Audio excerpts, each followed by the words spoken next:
Hello everyone, नमस्कार। स्वागत है आपका हमारे चैनल जस्ट टॉक पे। आज हमारे बीच एक बहुत ही खास मेहमान गेट एकेडमी भिलाई के डायरेक्टर एवं फाउंडर श्री उमेश धांडे सर आज हमारे बीच मौजूद हैं। एक इंटरव्यू के माध्यम से, कन्वर्सेशन के माध्यम से हम कुछ प्रश्न हैं जिनके उत्तर जानना चाहेंगे। सर, स्वागत है आपका हमारे चैनल। हाँ, थैंक यू सर, सबसे पहले हम ये जानना चाहेंगे आपसे कि आपका बचपन कहाँ बीता और आपने अपना स्टडी कहाँ कंप्लीट? देखो, ऐसा है कि बचपन जो है वो निमपानी से स्टार्ट हुआ है। निमपानी जो है वो बैतूल डिस्ट्रिक्ट है। बैतूल डिस्ट्रिक्ट में जो पाढ़र एक जगह है, वहाँ से और भी 3 किलोमीटर एक विलेज है निमपानी।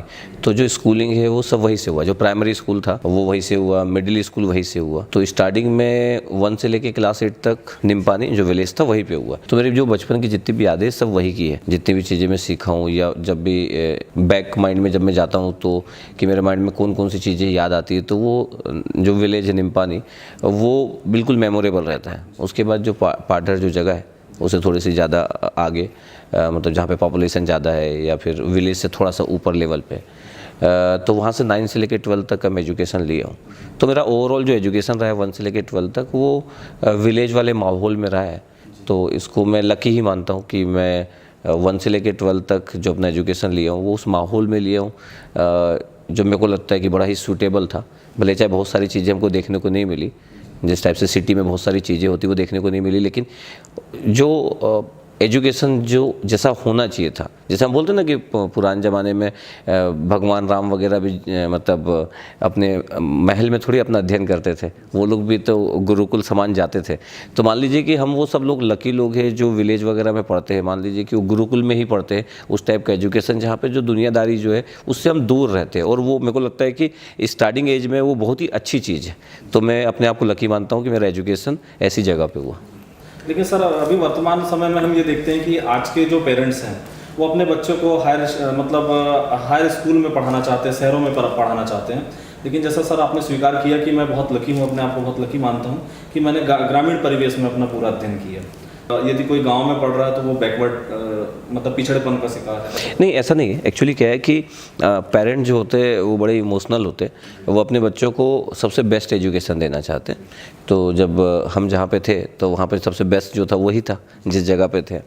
और अब क्या होते जा रहा है कि अब जो सिटी है वो बड़ी जल्दी कनेक्ट होती जा रही है। विलेज और सिटी के बीच का डिफरेंस ज़्यादा बचा नहीं है। हम अगर वही की बात करें, जो पाढ़र जो जगह बताया और जो डिस्ट्रिक्ट बैतूल है, अब वो बहुत कनेक्टेड है, मतलब बहुत ज़्यादा डिस्टेंस नहीं है और स्कूल्स वगैरह भी अच्छे अच्छे ओपन होते जा रहे हैं। तो पेरेंट्स का हमेशा मानना है कि वो अपनी बेस्ट एबिलिटी से अपने बच्चों को एक अच्छा एजुकेशन देना चाहते हैं। तो मेरे को लगता है कि पेरेंट्स लोग हमेशा चाहते हैं कि वो एक अपने बच्चों को जितना ज़्यादा अच्छा एजुकेशन दे सके उतना अच्छा एजुकेशन देने का ट्राई करते हैं। बहुत बार पेरेंट्स लोग का ये भी मानना होता है कि एक अच्छे स्कूल में पढ़ेगा तो वहाँ पे एक माहौल होगा और चीज़ें ज़्यादा बेटर उसका फ्यूचर क्रिएट होगा। बट मेरा ऐसा मानना नहीं है। लेकिन फिर भी ये तो मैं अपनी जगह से देखता हूँ, तब मेरा ओपिनियन है। एक बच्चों का जो ग्रोथ होता है वो बहुत इंपॉर्टेंट है कि पेरेंट्स लोग कैसा केयर कर रहे हैं, किस तरीके से डिसिप्लिन मेंटेन कर रहे हैं। जैसे हम लोगों के ज़माने में पापा लोग, मम्मी लोगों का जो था वो डिसिप्लिन वाला पार्ट था बहुत ही अच्छे से। लेकिन जैसे आज मेरा बेटा है तो मेरा बेटा भिलाई के सबसे स्कूल अच्छे स्कूल में पढ़ रहा है, DPS दिल्ली पब्लिक स्कूल में पढ़ रहा है। तो मेरी जो एबिलिटी है, जो सबसे बेस्ट होगा जिस सिटी में मैं रहता हूँ तो मैं करवाऊँगा। तो वैसे सभी पेरेंट्स ना बेस्ट ही चाहते। कोई भी पेरेंट ऐसा नहीं चाहते कि वो कम एजुकेशन दे या थोड़ा कम क्वालिटी का दे। तो सभी लोग बेस्ट चाहते। अब वो डिपेंड करता है कि उस बेस्ट से रिजल्ट बेस्ट आ पाता है कि नहीं। हम बहुत बार देखते हैं कि जो विलेज में पढ़े हुए लोग रहते हैं या सरस्वती शिशु मंदिर में पढ़े हुए लोग रहते, वो दुनिया की बहुत अच्छी अच्छी जगह पे है। हमारे खुद प्राइम मिनिस्टर, वो कोई थोड़ी किसी हार्वर्ड स्कूल से पढ़े हुए हैं या किसी फॉरेन से पढ़े हुए हैं, वो तो सरस्वती शिशु मंदिर और उसी में पढ़े हुए हैं। तो बहुत सारे ऐसे लोग हैं जो बहुत ऐसी जगह पे पढ़ते हैं जो बहुत ही ग्रामीण इलाका होता है, विलेज वाला इलाका होता है और दुनिया को जीतते हैं। और बहुत बार ऐसे लोग भी हैं जो बहुत दुनिया के सबसे अच्छे स्कूल में पढ़ते हैं लेकिन वो वहाँ तक नहीं पहुँच पाते। लेकिन इसमें किसी पेरेंट्स की कभी कोई गलती नहीं है। उनसे जो बन पड़ता है वो करते हैं, बस इतना ही है। तो सर, क्या हम ये मान सकते हैं कि किसी व्यक्ति के महान बनने या सफल होने में इसका कोई योगदान नहीं कि वो किस स्कूल से पढ़ा, वो किसी ग्रामीण स्कूल से पढ़ा या किसी शहरी स्कूल से? नहीं, मेरा तो ऐसा बिल्कुल भी मानना नहीं है। बस ये है कि लोग उस एनवायरनमेंट को बड़ा गुड मानते हैं जहाँ पे थोड़ा कंपटीशन रहता है। इस चीज़ को बड़ा ही पेरेंट लोग मानते हैं और मैं भी मानता हूँ कि कुछ हद तक रहता है। लेकिन किसी के जो सक्सेस वाला पार्ट है, उस सक्सेस वाले पार्ट में मैं नहीं मानता हूँ कि उसके सक्सेस वाला पार्ट इस बात पर बेस्ड होगा कि वो किस स्कूल से पढ़ा है, इवन वो किस कॉलेज से पढ़ा है, इस बात पर डिपेंड नहीं करता है। अगर किसी में एबिलिटी है, किसी में काबिलियत है, किसी में डेडिकेशन है, उसकी विल पावर है, वो चाहता है कुछ करना, उसके पेरेंट्स लोग थोड़ा डिसिप्लिन मेंटेन करते हैं, तो ये मैटर ही नहीं करता है कि वो बहुत अच्छे स्कूल में पढ़ा है या नॉर्मल से स्कूल में पढ़ा है, जहाँ पे उसको बहुत सारी कमी थी, जहाँ पे छत से भी पानी गिर रहा था और वो टाटपट्टी में बैठ के जो नीचे बैठ के पढ़ाई करते हैं उसमें पढ़ाई की, ऐसे कुछ फ़र्क नहीं पड़ता है।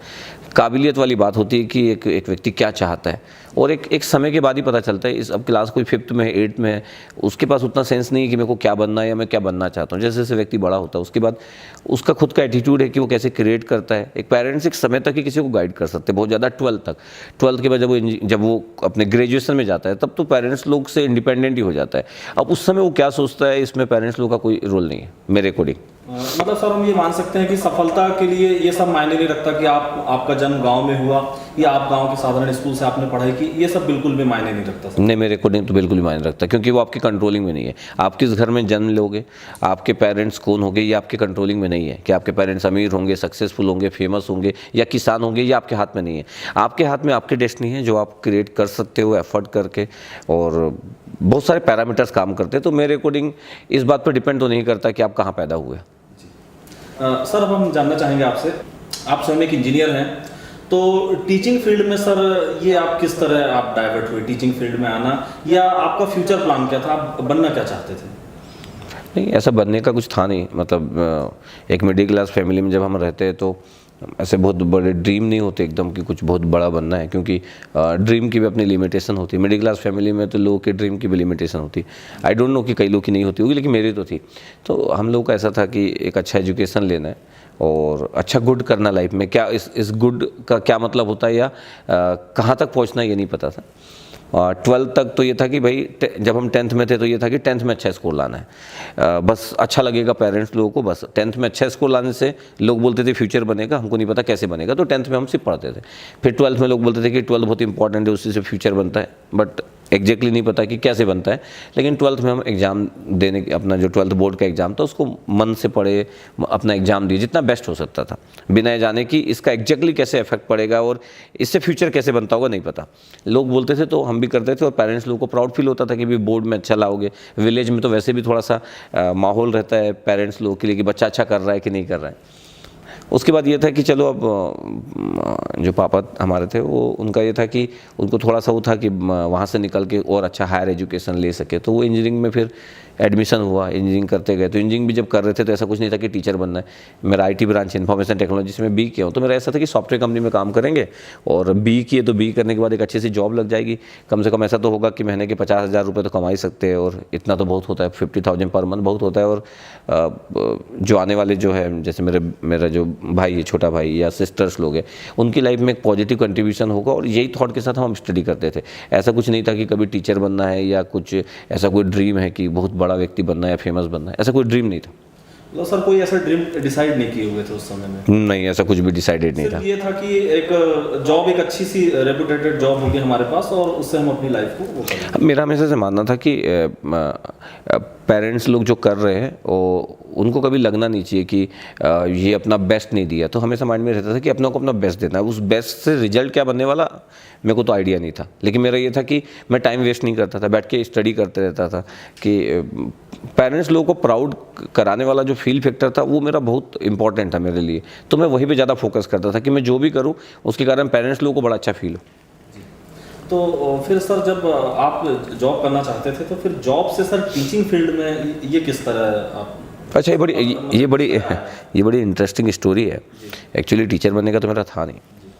तो मैं जब बी के लास्ट ईयर में था तो गेट का प्रिपरेशन स्टार्ट किए। गेट का प्रिपरेशन क्योंकि हमारा जिस कॉलेज में मैं पढ़ता था उस समय कैंपस में प्लेसमेंट उतना नहीं था। तो ऐसा था कि चलो एमटेक करेंगे। उस समय हम लोग गेट के एग्ज़ाम के लिए प्रिपरेशन कर रहे थे कि एमटेक करने जाएंगे। एमटेक करने के बाद वहाँ प्लेसमेंट बड़ा अच्छा होता है, तो प्लेसमेंट होगा तो चलो लाइफ अच्छी बेटर बनेगी। तो मैं गेट की प्रिपरेशन कर रहा था, और गेट की प्रिपरेशन के बाद मैं एग्ज़ाम दिया। अब एग्ज़ाम देने के बाद फिर मेरा कुछ रैंक आया, फिर मेरे को आईआईटी में कुछ अच्छी जगह पे नहीं मिल पाया। तो फिर मेरे को लगा कि यार उतना अच्छा नहीं मिल पा रहा, चलो एक अटेम्प्ट और लूँगा, ड्रॉप ले लेता हूँ मैं। और तब तक मैं यहीं पे भिलाई से पढ़ा हूँ मैं, तो मेरे को लगा कि चलो भिलाई में कुछ दिन रहता हूँ, मतलब लगभग 8-10 महीने रहता हूँ। जो मेरा नेक्स्ट गेट का एग्ज़ाम होगा उसको मैं दे देता हूँ।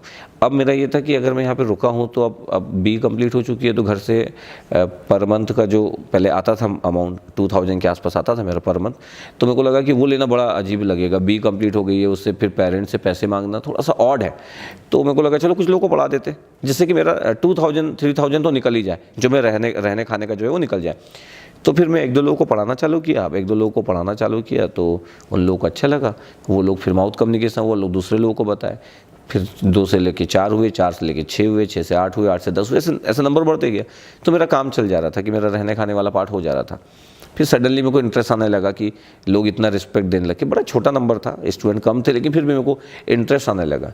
अब इंटरेस्ट आते आते ऐसा हुआ कि फिर नंबर्स बढ़ना चालू हो गए।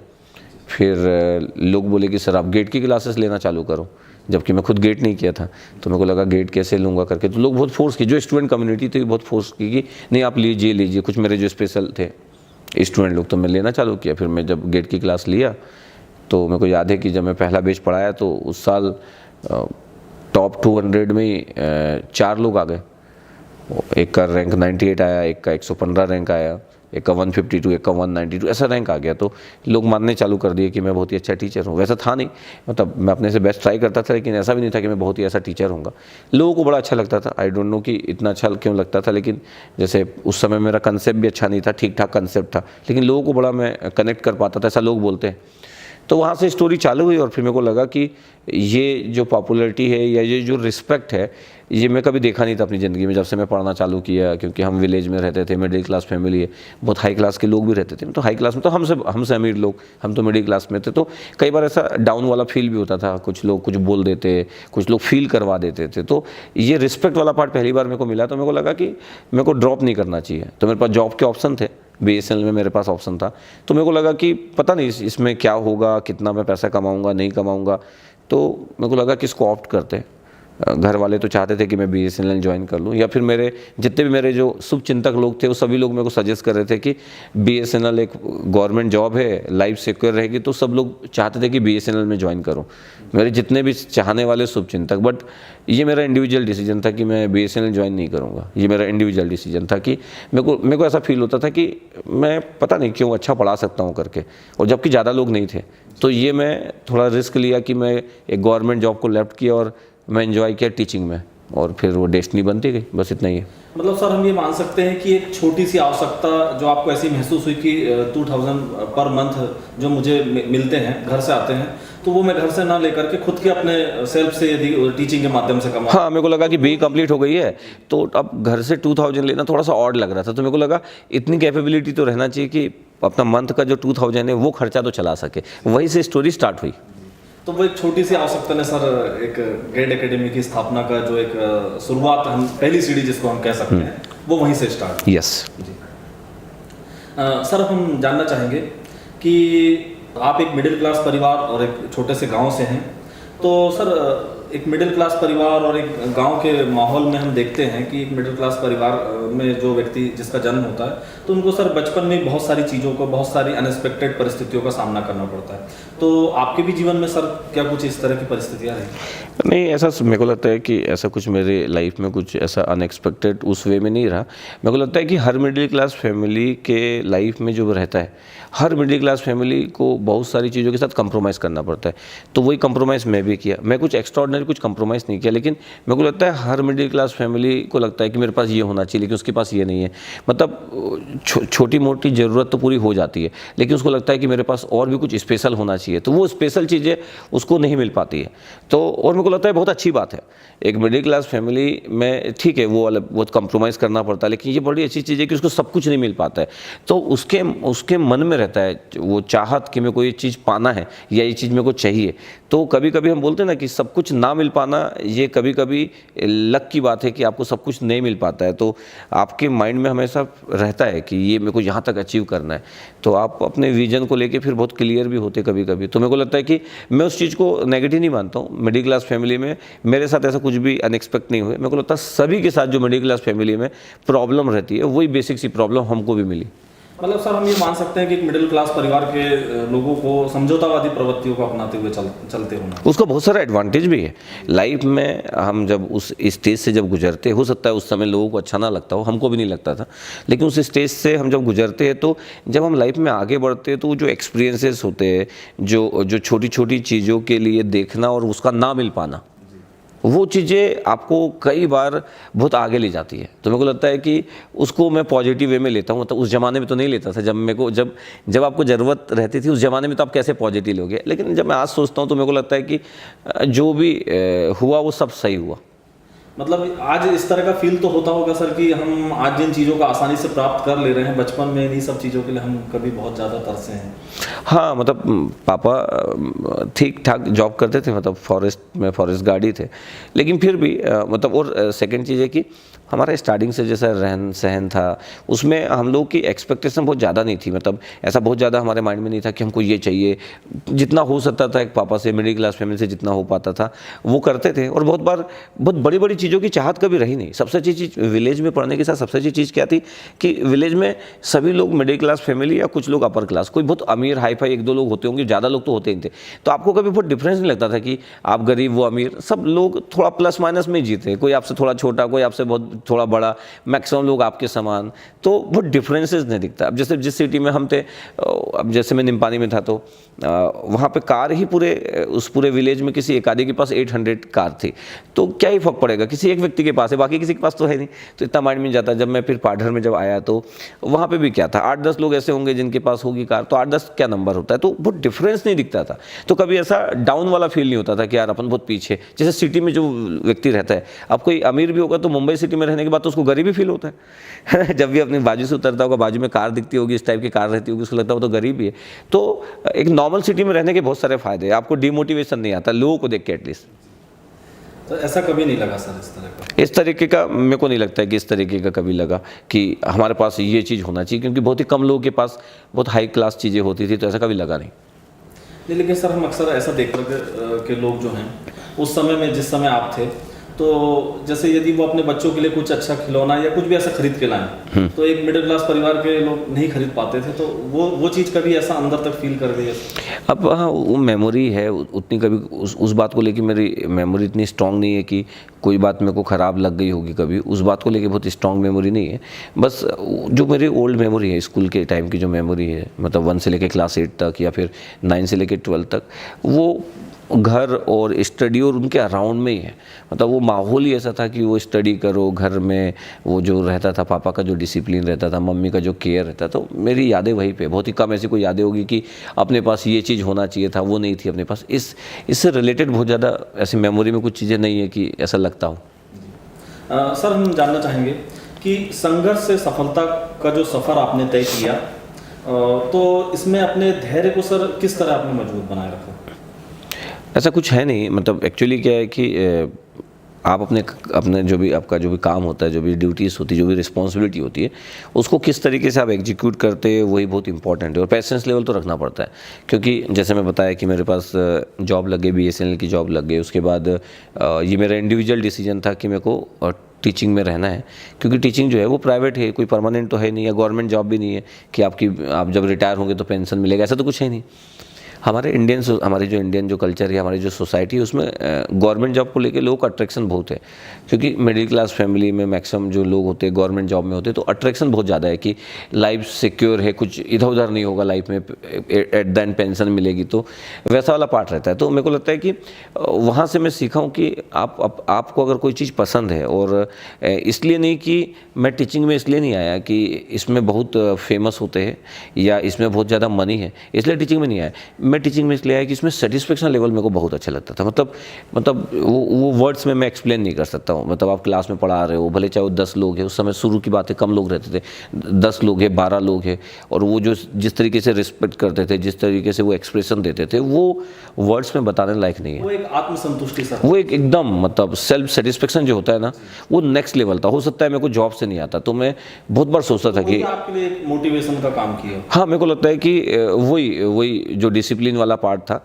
एक और इम्पॉर्टेंट चीज़ है, क्या होता है कि जब आप स्ट्रगल में होते हैं तो आपका डिसिप्लिन भी बड़ा अच्छा होता है, क्योंकि आपके पास कुछ है नहीं, तो डिसिप्लिन बड़ा अच्छा होता है, विल पावर होती है, कुछ कर गुजरने की चाहत होती है, जब आपके पास कुछ होता नहीं है, जब आप स्ट्रगल वाले टाइम में रहते हैं। अब इम्पॉर्टेंट चीज़ है कि जब आप कुछ रीच कर लेते हो, जब आप अच्छा खासा एक फेमस बन गए, या फिर आप एक रिच पर्सन बन गए, आप जो नहीं सोचे थे वो भी आपको मिल गया। मतलब जो आपके ड्रीम नहीं थे वो सब आप अचीव कर लिए। होल्ड कर पाना बड़ा टफ है। और उसके लिए तो बहुत डिसिप्लिन चाहिए, और डिसिप्लिन ना फेमस और रिच बनने के बाद बहुत मुश्किल है, क्योंकि जब सब चीज़ें आपके अकॉर्डिंग होती है तो आप डाउन टू अर्थ रहना बहुत मुश्किल है। फिर आपको लगता है जैसा मैं चाहता हूँ वैसा होता है, तो आपके बात करने का तरीका चेंज हो जाता है, फिर आप लोगों को कई बार उस तरीके से ट्रीट नहीं करते हो। तो ये दूर से बोलना बड़ा आसान है कि नहीं लोगों को डाउन टू अर्थ रहना चाहिए अमीर व्यक्ति बनने के बाद या फेमस व्यक्ति बनने के बाद। नहीं, एक इंसान है, इंसान में चेंजेस आना बड़ा लाजमी है। तो यही मेरे लिए सबसे बड़ा स्ट्रगल वाला पार्ट था कि कैसे इन सब चीज़ों को डिसिप्लिन में रखा जाए और सब अचीव होने के बाद इसको कैसे होल्ड किया जाए। तो मेरे को लगता है मेरे सक्सेस का वन ऑफ द रीज़न ये है कि अचीव करने के बाद भी मैं इस चीज़ को अदरवाइज़ नहीं लिया। मेरे को लगता है मैं इस चीज़ को अदरवाइज़ कभी नहीं लिया कि अपने पास बहुत है तो अब अपने को मेहनत करने की ज़रूरत नहीं है। जैसे कि मैं यहाँ भिलाई में जब पढ़ाता हूँ जो गेट की क्लासेस, तो मेरा कोई कंपटीशन था नहीं, तो मैं ऐसा कभी नहीं लिया कि मेरा तो कोई कंपटीशन नहीं है तो फिर मैं पढ़ाऊँ ना पढ़ाऊँ कम पढ़ाऊँ क्या ही फ़र्क पड़ता, जब कोई कंपटीशन ही नहीं है तो जब कंपटीशन नहीं रहता और जब आप पावरफुल होते हैं तो दुनिया का हर व्यक्ति मिस्टेक करता है। व्यक्ति मिस्टेक तभी करता है जब उसको लगता है कि अब सब कुछ प्रभुत्व मेरा है।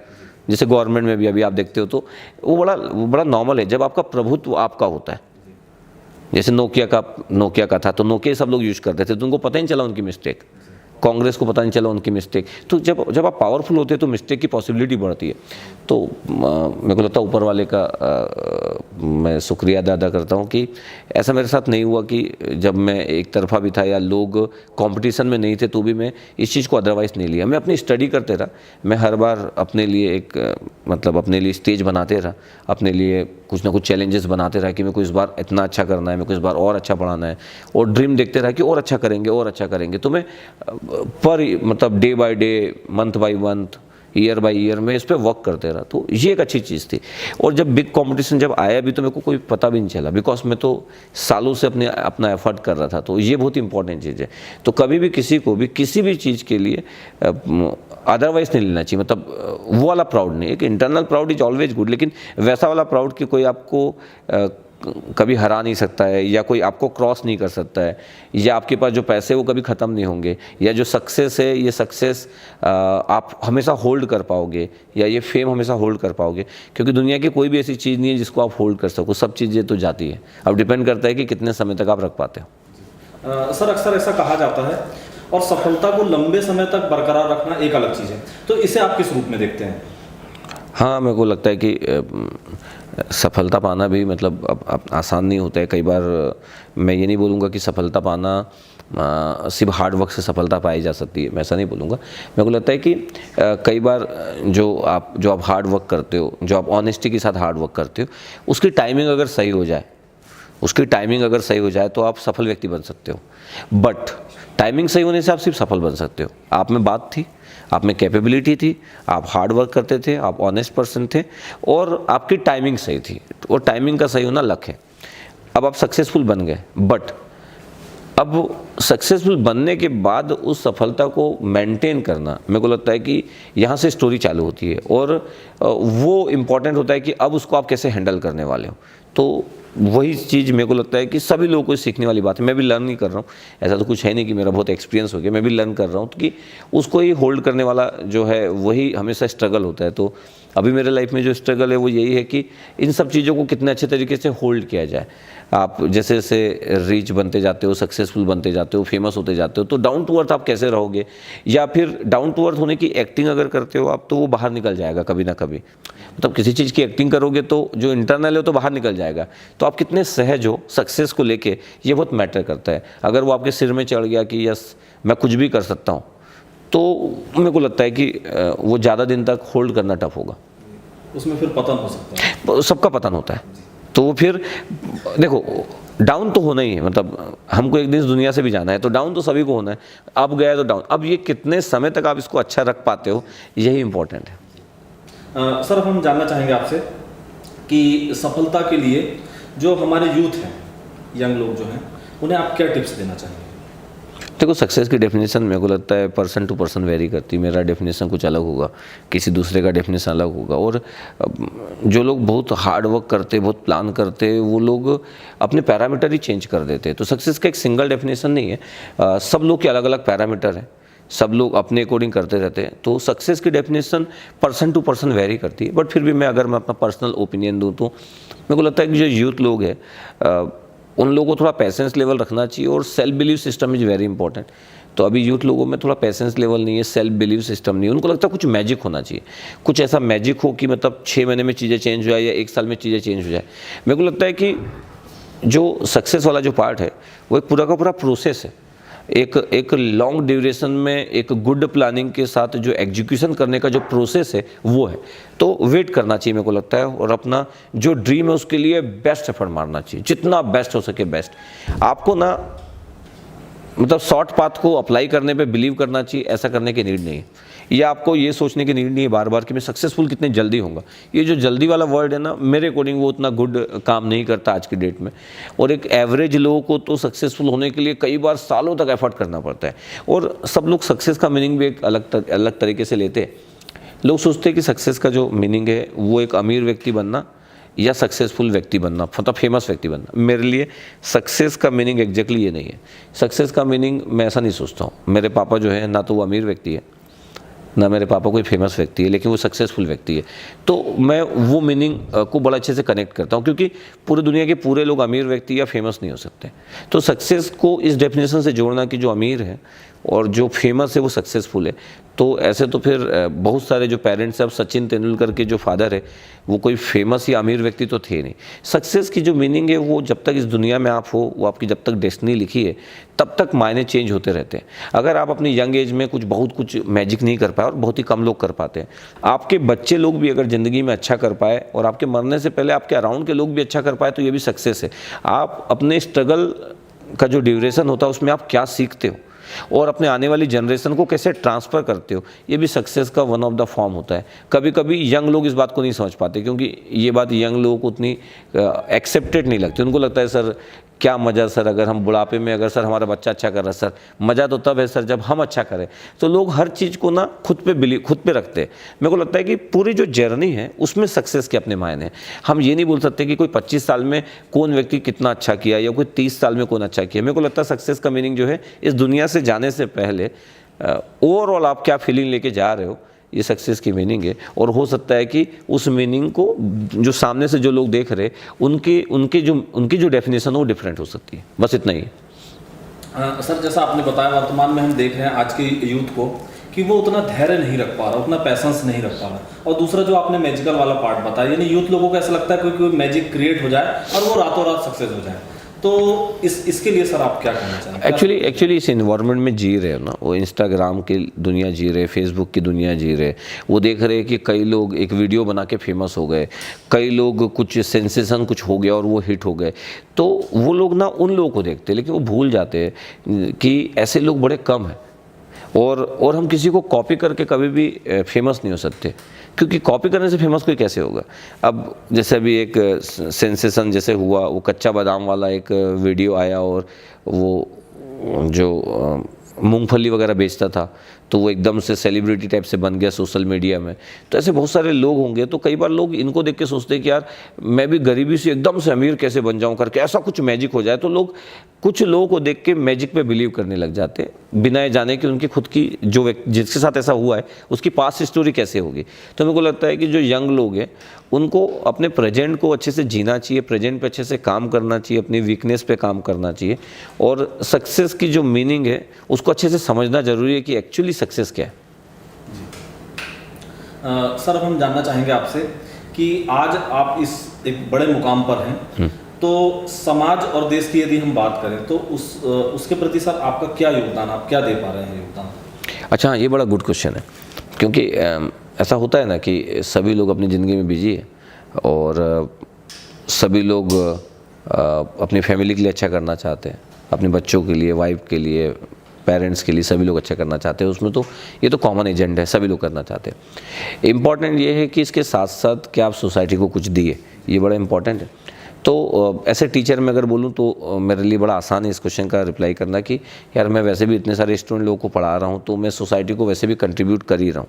बिकॉज इतने सारे जो स्टूडेंट हैं वो देश का एक गुड फ्यूचर बन रहे हैं, इतने सारे टेक्निकल फील्ड में जा रहे हैं, चाहे इसरो हो, DRD हो, चाहे फिर वो इंटेल में काम करे। दुनिया की ऐसी कोई जगह नहीं होगी जहाँ मेरा स्टूडेंट नहीं होगा। दुनिया में ऐसी कोई भी सिटी नहीं होगी, बड़ी सिटी, जिसमें मेरा स्टूडेंट आज की डेट में नहीं होगा। तो मेरे लिए बड़ा आसान है कि ऑलरेडी मैं बहुत सारा जो स्टडी जो मैं पढ़ाता हूँ तो लोग अच्छी अच्छी जगह पे पढ़ते हैं, लेकिन मेरे को लगता है तो हर टीचर करता है, तो ये तो मेरा प्रोफेशनल हुआ। अब मैं अगर पर्सनल बात करूँ तो मैं बहुत सारी चीज़ें करते रहता हूँ, जहाँ पे भी लोगों की हेल्प हो सके वहाँ पे हेल्प करता हूँ। जब पुलवामा अटैक हुआ था तो वहाँ पे भी मेरा कंट्रीब्यूशन था। जब कोरोना के टाइम पे जब जब फर्स्ट वेव आया था तो वहाँ पे भी मैं सीजी गवर्नमेंट को 3 लाख रुपए दिया था। तो ऐसा मैं करते रहता हूँ। मैं अपने अराउंड में भी, हमारे अराउंड में भी कुछ लोग जो हमारे ऑफिस में काम करते हैं, उनके यहाँ भी एक बच्ची है, उसको भी इंजीनियरिंग कॉलेज में पढ़वा रहा हूँ मैं। तो ऐसा कंट्रीब्यूशन मैं करते रहता हूँ। बहुत सारी ऐसी चीज़ें जो इन जनरल लोगों को नहीं पता होती, लेकिन मेरे को लगता है कि जो में से बन पड़ेगा, जो प्रोफेशनल लाइफ के छोड़ के भी अगर जो दूसरी चीज़ें हैं वो में से अगर हो सकता है तो मैं करूँगा। आगे आने वाले समय मेरी और भी प्लानिंग है कि मैं एनजीओ वगैरह में प्लान कर रहा हूँ, जिसमें कि स्कूल एजुकेशन पे काम करूँगा। जो बहुत इंटीरियर इलाके होते हैं जहाँ पे अच्छा एजुकेशन नहीं पहुँच पाता है, उनके लिए मेरा बहुत मन है कि उनकी लाइफ के लिए मैं बहुत पॉजिटिव कंट्रीब्यूट कर सकूँ। बहुत सारे लोगों को मैं एक सेम प्लेटफॉर्म पर लेके आऊँगा और एक अच्छा खासा जो हो सकता है उन लोगों के लिए एक एजुकेशन के पॉइंट ऑफ व्यू से, उस साइड में मेरा एफर्ट रहेगा। सर हम जानना चाहेंगे अब कि आपने अपनी लाइफ में इतना बेस्ट अचीवमेंट, एक मुकाम जो है वो हासिल किया, तो कभी सर ऐसा महसूस होता है कि मुझे जो मैंने सोचा था वो सब कुछ मुझे प्राप्त हुआ, या फिर ऐसा कुछ लगता है कि कहीं कुछ कमी रह गई? अच्छा, ये तो बड़ा ही थोड़ा सा डिफरेंट टाइप का क्वेश्चन। मेरे को लगता नहीं कि दुनिया में ऐसा कोई व्यक्ति होगा जिसको ये लगता होगा कि वो जो चाहता है वो सब उसको मिल गया या उसको मिलने वाला है। आपकी हमेशा अधूरी ख्वाहिशें रहेगी और ये ज़िंदगी जीने का यही मज़ा बढ़ाती है, क्योंकि कोई भी ऐसा व्यक्ति नहीं होगा जिसको सब कुछ मिल जाए, कोई भी नहीं होगा इस दुनिया में। क्योंकि जैसे जैसे आप आगे बढ़ते जाते हैं आपकी ख्वाहिशें बढ़ती जाती है। अगर ख्वाहिश अगर एक अगर ख्वाहिश अगर मैं 12th क्लास में था और मैं अपनी एक ख्वाहिश लिख दूँ तो ख्वाहिश तो मेरे को लगता है बड़े जल्दी 5, 6, 7 साल 8 सालों में कंप्लीट हो गई होगी। मैं 2010 में अपनी कोई ख्वाहिश लिखा, 10 ख्वाहिश लिखा कि मेरे को ये चीज़ चाहिए। मेरे को लगता है कि 2015 होते होते तक वो ख्वाहिश पूरी हो गई, लेकिन 2015 में नई ख्वाहिश चालू हुई, वो 2020 में कंप्लीट हो गई। 2020 में नई ख्वाहिश चालू हुई जो 2025 में होगी। तो ख्वाहिशों का कोई अंत नहीं है। और मेरे को लगता है कि अगर ख्वाहिशों का अगर अंत हो गया तो फिर जीने का मज़ा ही क्या है। तो कुछ तो कमी रहना चाहिए, और मेरे को लगता है जो कुछ कमी रहती है वही मोटिवेट करती है कुछ करने के लिए। अगर आपको सब कुछ मिल गया तो कुछ करने का मज़ा ही ख़त्म हो जाएगा। फिर तो क्या है, मतलब फिर कुछ चैलेंजेस नहीं होंगे। और हम बोलते हैं ना कि लाइफ में साइनोसोडल अप डाउन्स रहना चाहिए। तो आपको अगर कुछ करके बहुत मज़ा आ रहा है तो लाइफ इज़ गोइंग गुड, आपको कुछ फ़र्क ही नहीं पड़ रहा है, सब अच्छा हो रहा है आपके साथ। अब आपको अच्छा होने से भी कोई फ़र्क नहीं पड़ता है, आपको लगता है ठीक है, तो फिर ज़िंदगी जीने का मज़ा नहीं है। तो इसलिए आपको हर चीज़ नहीं मिलना चाहिए। आप चलते चलते आपका गिरना भी जरूरी, थोड़ा सा गिरना जरूरी है, क्योंकि गिरने के बाद फिर से उठ के कुछ पाने का फिर वो अचीवमेंट का जो फील फैक्टर है वो आएगा। अदरवाइज फील फैक्टर ही खत्म हो जाएगा। यानी सर डाउन जो वो है वो आना चाहिए लाइफ में। ऐसा कोई चाहता नहीं है, लेकिन आना चाहिए। आना चाहिए, वो आपको फिर से पुनः खड़े होने के लिए प्रेरित करे। हाँ, और यही लाइफ है, एक्चुअली यही लाइफ है जी।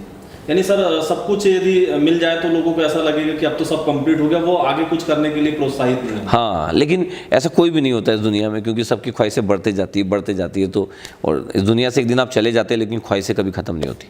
तो सर इस मुकाम पर आकर के भी ऐसा आपको लगता है कि मैं अभी इनकम्प्लीट हूँ? हाँ, मेरे को लगता है कि अभी हाँ और कुछ पाना है। मेरे को लगता है मेरे में पोटेंशियल और भी है। मैं सोसाइटी को और अच्छा कंट्रीब्यूट कर सकता हूँ।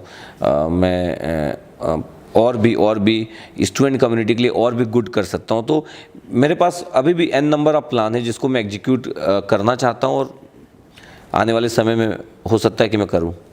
सर आज आपसे एक बहुत ही सार्थक और विस्तारपूर्वक चर्चा हुई। आई होप हम ऐसा मान के चलेंगे कि हमारे जो यूथ है, जो हमारी यंग जनरेशन है, उनको एक बहुत ही बेस्ट मैसेज सर आज आपके माध्यम से हुआ, और वो लाइफ में उसे अपनी सफलता के लिए उसका प्रयोग